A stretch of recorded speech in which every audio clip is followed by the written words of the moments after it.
Baik, terima kasih Bu Lutfi. Selamat pagi, Pak Herman. Mas Herman ya manggil. Saya biasanya manggil Kak Herman karena dia senior saya dulu di STS. Selamat pagi Bapak Ibu pimpinan Politeknik Statistika STS, Mas Ari, Ketua PPPM, dan Bapak Ibu dosen STS sekalian. Saya izin share screen ya.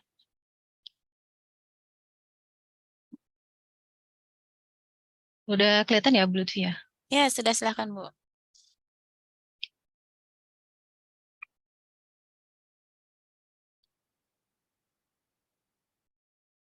Oke, baik Bapak Ibu dan adik-adik, banyak adik-adik ini saya lihat ya teman-teman mahasiswa dan alumni sekalian. Saya izin melanjutkan tadi paparan yang sudah disampaikan oleh Pak Herman, tapi di sini saya dari perspektif penelitian gitu ya. Saya tidak perlu perkenalan diri lagi ya, langsung materi saja. Tadi sudah disampaikan singkat oleh Bu Lutfi.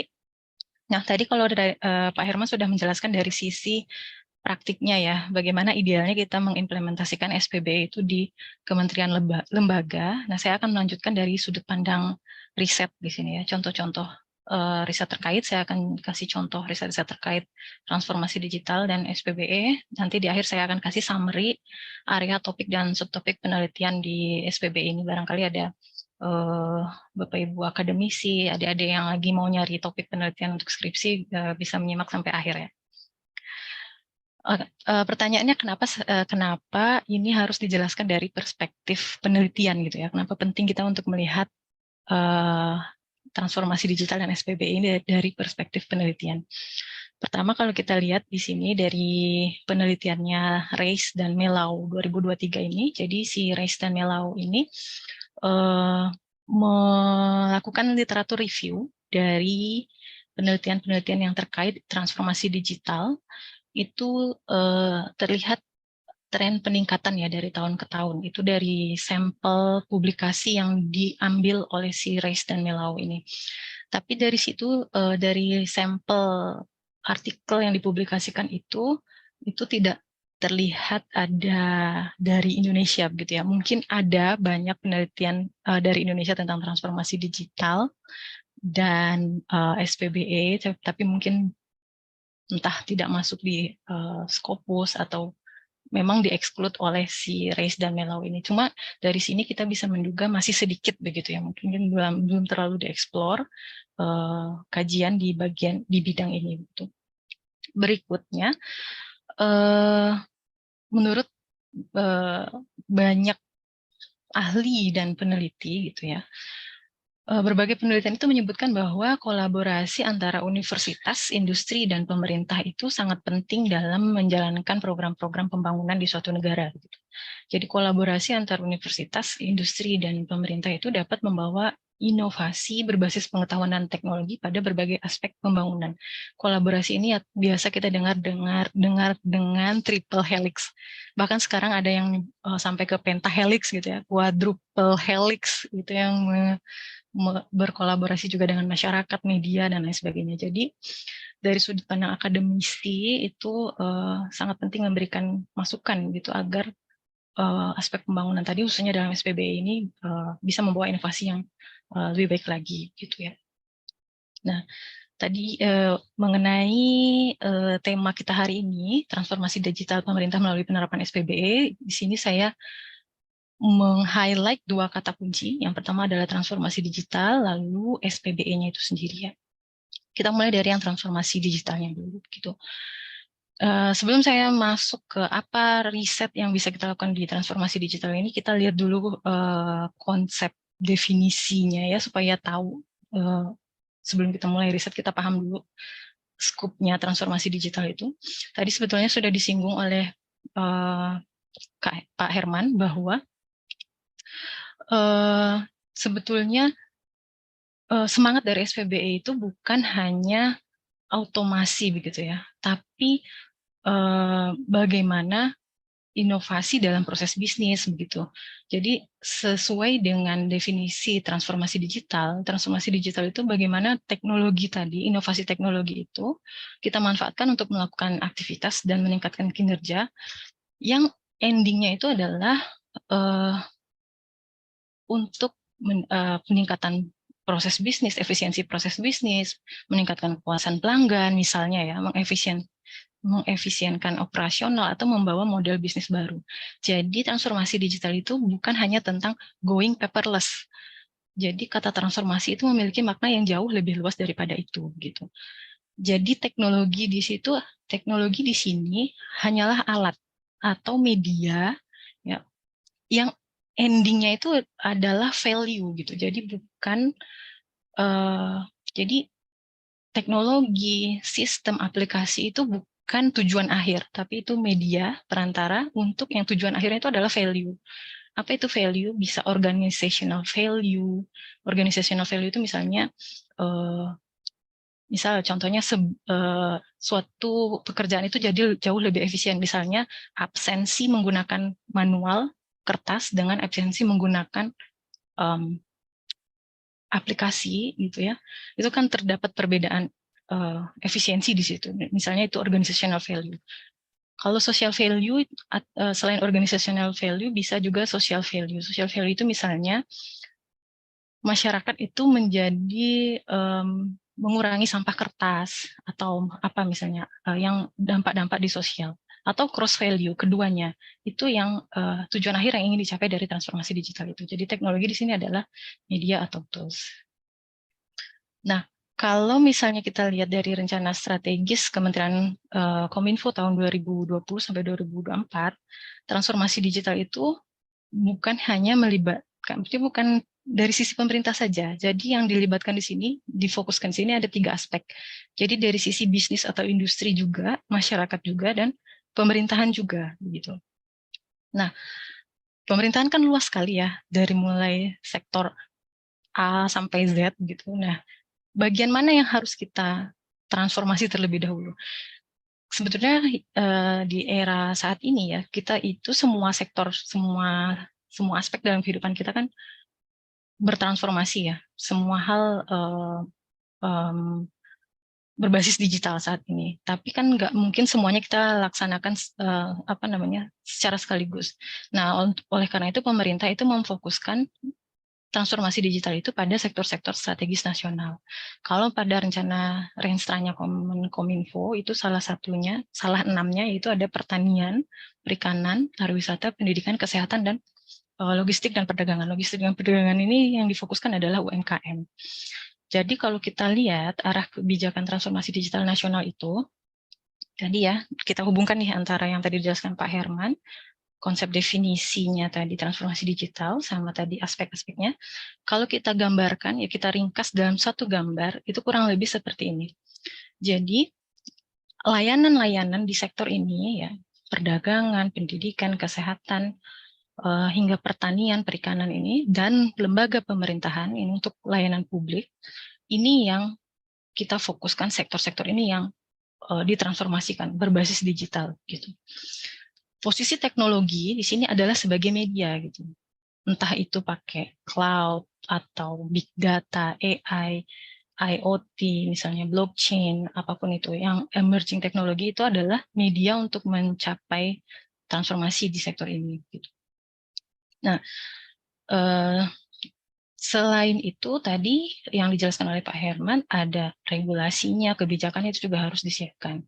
Nah, dari sudut pandang penelitian atau akademisi gitu, kajian transformasi digital itu bisa kita lakukan di semua sektor-sektor strategis ini. Gitu. Bagaimana pengembangan platform teknologi ini, bagaimana big data atau AI ini bisa kita terapkan untuk pertanian, bagaimana misalnya blockchain ini kita terapkan untuk pelayanan publik, bagaimana cloud computing ini untuk diterapkan di kesehatan, misalnya layanan kesehatan. Nah, itu yang menjadi ranah yang bisa kita kaji sebagai akademisi maupun peneliti. Gitu. Nah, selain dari sisi pengembangan platform teknologinya, ya kita mengkaji bagaimana ini teknologi bisa diterapkan di sektor itu, dan proof of concept-nya.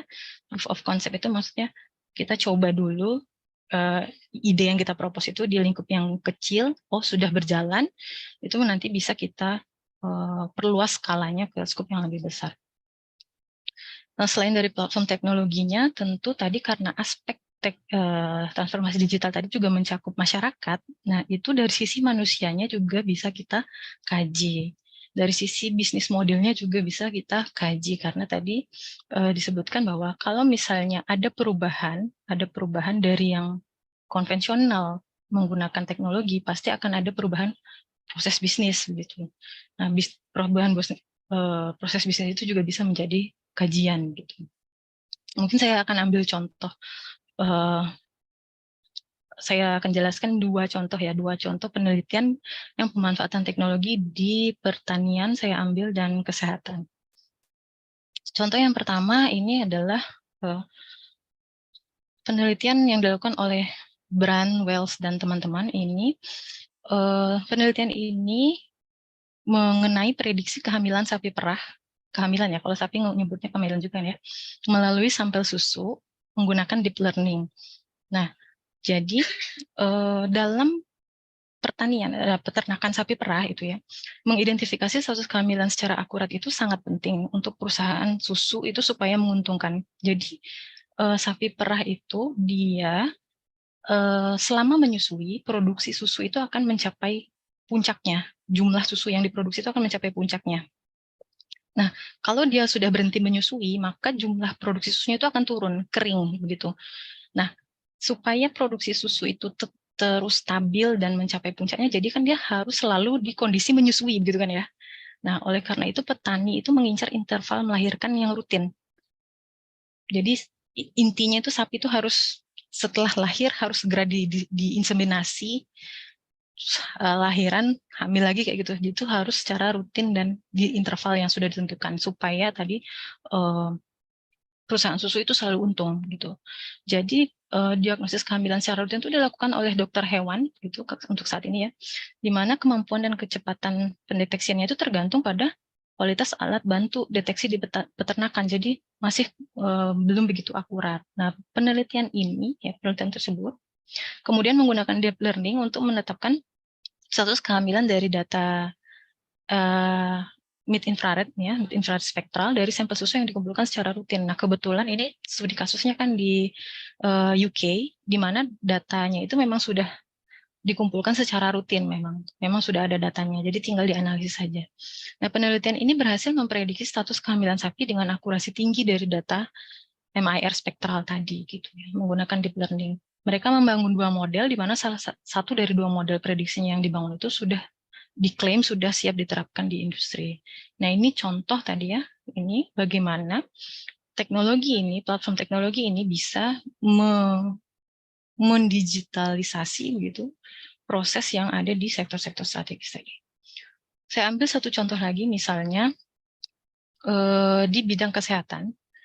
Kalau di bidang kesehatan itu teknologi yang berkembang ada sangat banyak sekali gitu ya, mulai dari health electronic records, jadi bagaimana mengelola data-data rekam medis pasien, itu sedang trending sekali. Itu pengelolaan dan analitiknya udah masuk ke ranah big data.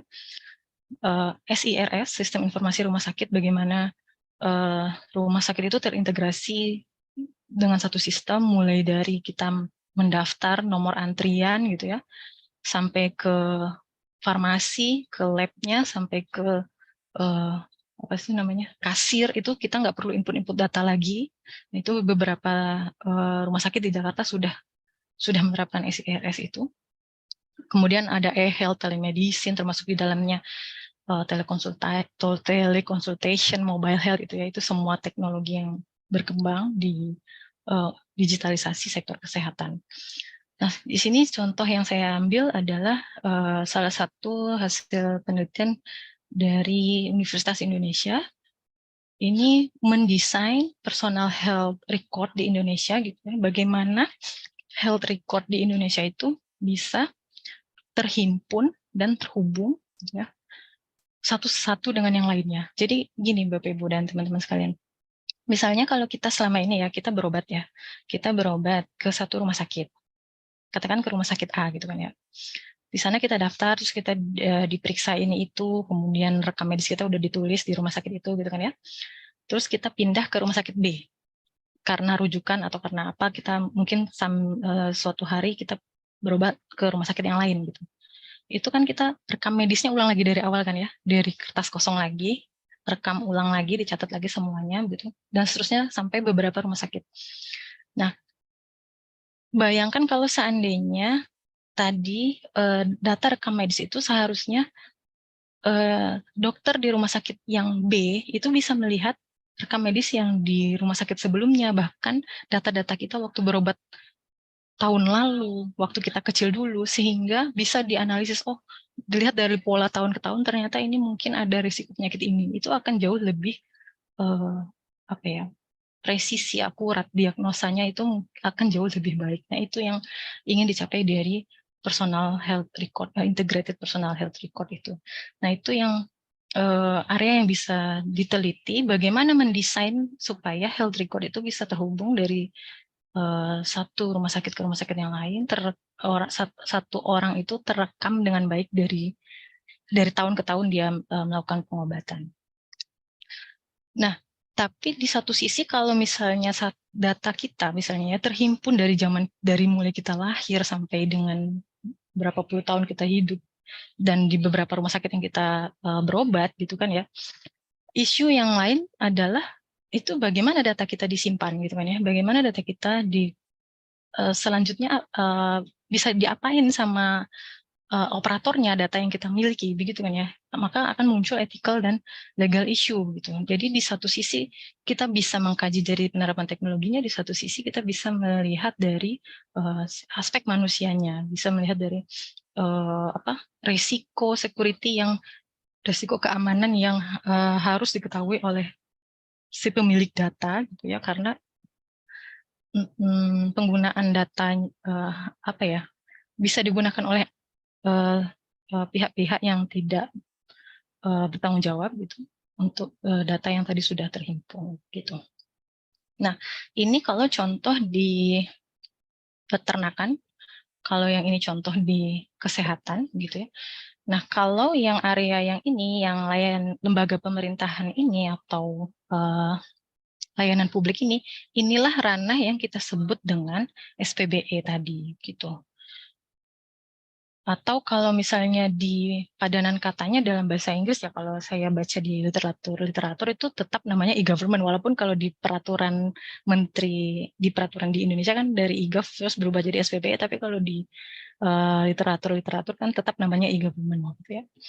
Nah, kalau misalnya kita mau meneliti di area e-government, sebelum masuk ke contoh-contoh yang penelitian di e-government, saya akan jelaskan dulu ya, e-government itu sendiri adalah jadi penggunaan teknologi digital untuk mentransformasi kegiatan-kegiatan pemerintah. Jadi sama aja ya dengan definisi transformasi digital tadi, hanya di sini lebih khusus ke pemerintah gitu. Pemerintah yang bertujuan untuk meningkatkan efektivitas, efisiensi, dan penyampaian layanan.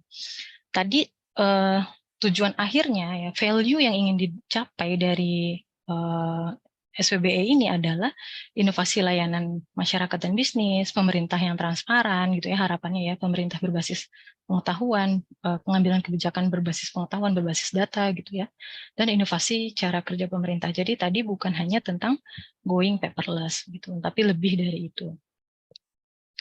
Nah, kalau di SPBE sendiri tadi seperti yang sudah dijelaskan oleh Pak Herman, unsur-unsurnya itu mulai dari rencana induk, ada arsitektur, peta rencana, proses bisnis, dan lain sebagainya. Nah, kemudian kalau kita lihat dari komponen-komponen yang terlibat dalam e-government itu sendiri ya, itu bisa mencakup pemerintahan yang lain. Jadi misalnya government ke government gitu ya, bisa ke government ke citizen atau government ke bisnis gitu ya. Jadi unsur-unsur yang terlibat itu ada banyak sekali gitu. Nah, ini semua masing-masing unsur dan masing-masing komponen ini bisa menjadi area penelitian sendiri-sendiri gitu.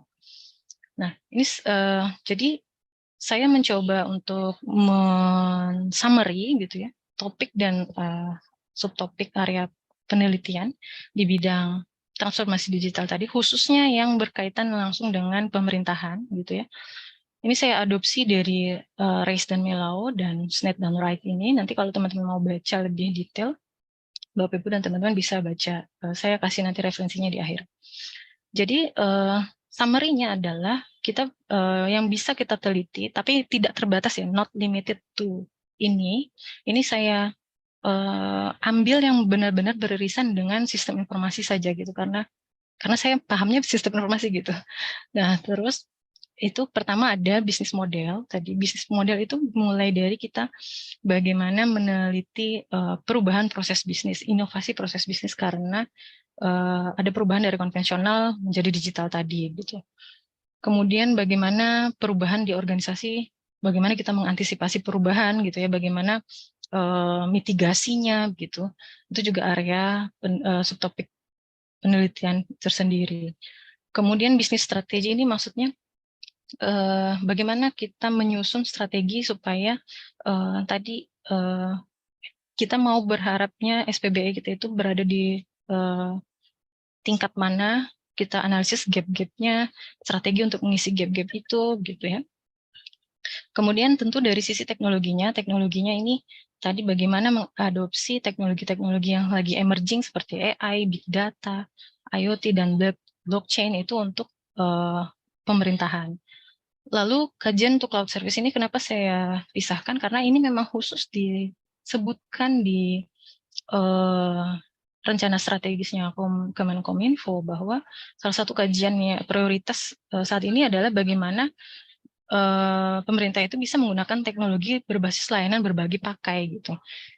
Jadi supaya apa? Supaya tidak nanti di KL ini ada, di KL ini ada, di KL ini ada, tadi yang dijelaskan oleh Pak Herman sudah tadi ya.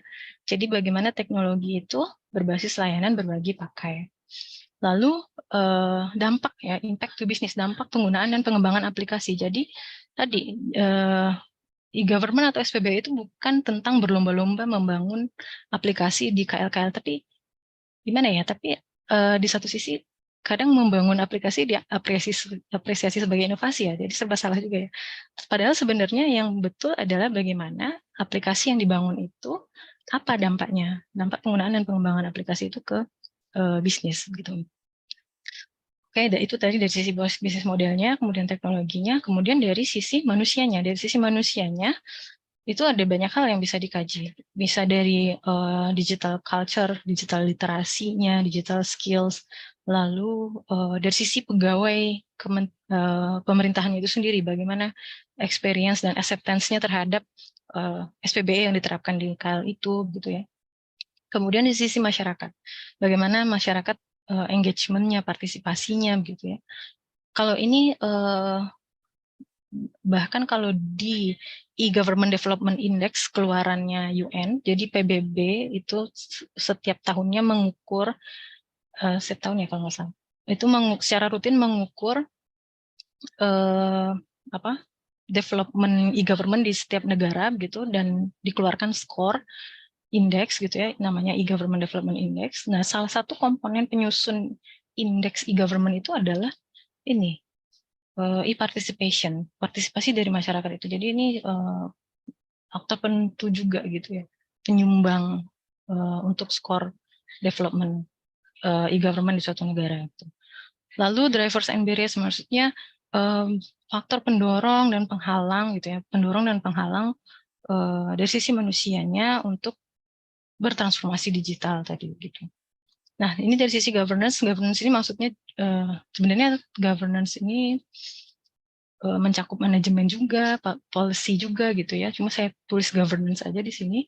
Takutnya yang policy itu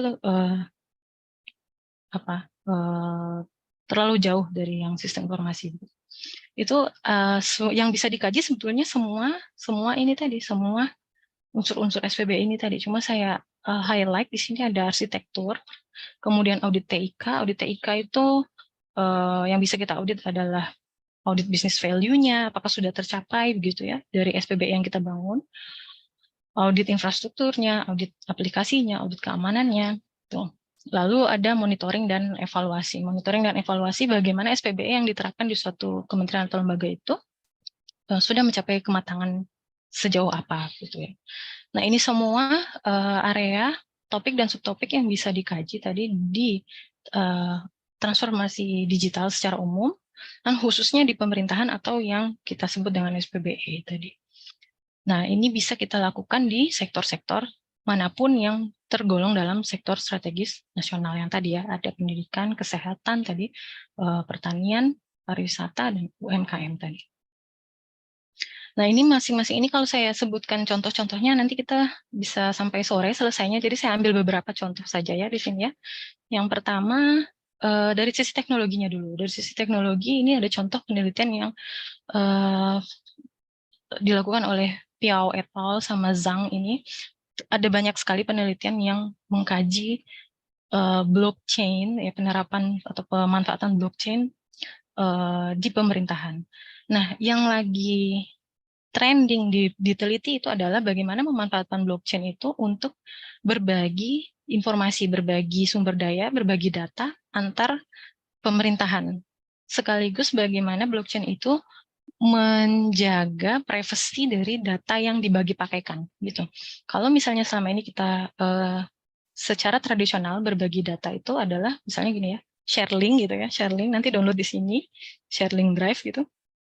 Kemudian orang yang membutuhkan ini kan yang memiliki data, misalnya taruh di mana, nanti orang yang meminta data download gitu kan ya, orang yang meminta data download, kemudian melakukan apa, misalnya diedit atau apa datanya, itu sudah jadi versi yang berbeda dengan yang data yang aslinya gitu kan ya.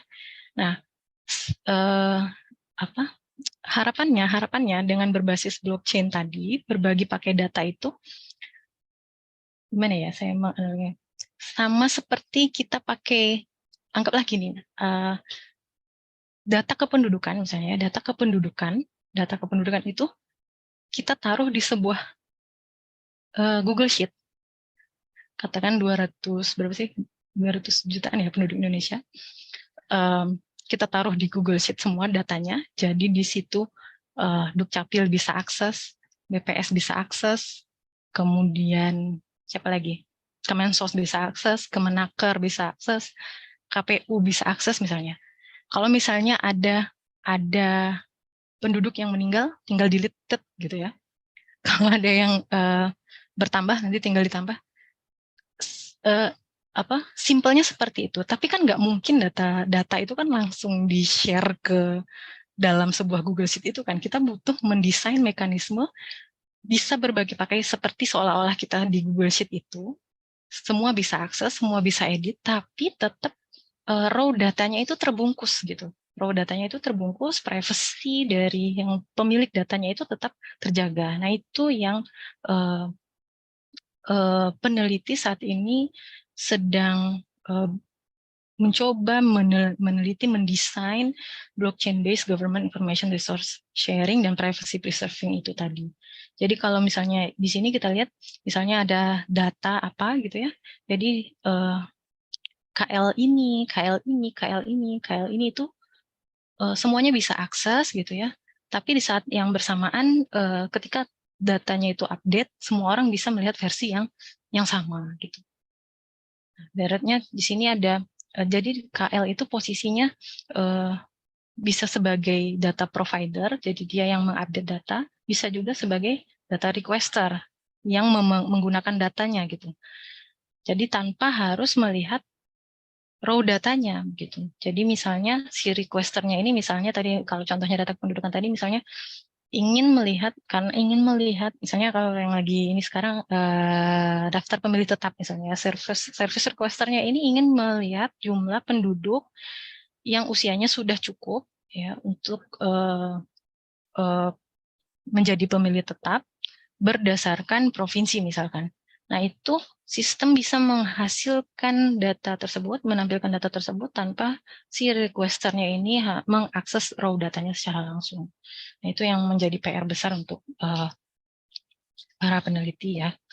Kemudian saya ambil contoh yang kedua adalah impact to business yang tadi. Kalau ini dari sisi teknologinya, sekarang saya ambil yang impact to business. Ini berkaitan ya dengan bisnis strategi ini. Contoh penelitian yang bisa dilakukan untuk subtopik area tersebut adalah misalnya bagaimana kita mengukur, kalau sekarang ini kan lagi hype banget big data gitu ya, big data. Dalam riset, pengembangan, implementasi yang setiap rupiah yang kita keluarkan untuk riset, pengembangan, implementasi, termasuk konsinya, snack rapatnya untuk big data itu, project big data itu, apa hasil atau value yang didapatkan dari investasi tersebut. Nah, itu sudut pandang dari impact to business. Kalau orang sistem informasi kayak gitu kan ya, sudut pandangnya bukan, nggak cukup hanya hype saja, tapi apa business value yang didapatkan. Apalagi kalau yang mendalami area audit TI, pasti akan nyinyir seperti itu. Nah, ini contoh yang dilakukan oleh Wang, Kung, dan Beard ini agak sedikit jadul tahunnya, cuma kalau pendapat saya metode yang digunakan itu sudah firm dibandingkan beberapa metode assessment yang lain. Jadi di sini dia mencoba melihat pemanfaatan big data di healthcare, organisasi healthcare itu apa dampaknya ke ini ya, kita lihat nih bersama-sama nih. Apa dampaknya ke strategik, implikasi strategik. Kalau strategik itu artinya keluar, competitiveness, kemampuan untuk kompetisi dengan healthcare yang lain itu bagaimana gitu ya. Nah, jadi peneliti ini mengkaji dari publikasi-publikasi, report-report, laporan, pokoknya semua dokumen yang terkait dengan big data analytics di berapa ya? 26 nih, 26 healthcare, itu 17-nya dari Northern Amerika, 7-nya dari Eropa, dan selebihnya itu dari Asia Pasifik. Jadi ada keterwakilan region, mereka mengambil sampel. Kemudian dilakukan konten analisis dari dokumen-dokumen tadi. Jadi ini metodenya kualitatif gitu ya. Lakukan konten analisis dari dokumen-dokumen yang tadi, diekstrak, dicari tema-tema dan topik yang berkaitan dengan impact big data, kemudian tema-tema itu dikelompokkan dan seterusnya. Nanti Bapak Ibu teman-teman bisa baca sendiri metodenya.